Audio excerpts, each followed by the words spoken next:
তো তোমার সমস্যা মূলত কাশি, বুকে ব্যথা, শ্বাসকষ্ট, নিঃশ্বাস শব্দ হয়, পায়ে ব্যথা করে, সাপ দিলে ভালো লাগে। আর তোমার নাকে পলিফাসে নাক জ্যাম থাকে, এবং পলিফাসটা তোমার অনেক আগে, এখন না, ঠিক আছে না, অনেক আগে পলিফাস এটা। তো এখন তোমার যে বলছি এটা তোমার এই যে পায়খানা কষা 3 দিন পর পর পায়খানা হয়, রাগ আছে শান্ত না, তোমার রাগ কমে, আর পিপাসা কম, ঘুম দেরিতে এসে টেনশন করো, ঠিক আছে না, অন্ধকারের ভয় আছে তোমার বেশি, এবং সবচেয়ে বেশি ভয় অন্ধকারের ভয়টা, ঠিক আছে না, অন্ধকার কিসের মধ্যে তুমি জানো না, আচ্ছা আচ্ছা, কিন্তু অন্ধকারের ভয় তোমার আসছে।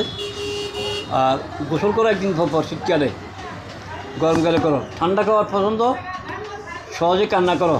আর তুমি মেয়ে হিসেবে খুব শান্ত, ভদ্র, নম্র, আর খোলা জায়গায় পছন্দ করো তুমি, মন মেজাজ পরিবর্তনশীল, কাজকর্ম সব ধীরে করো।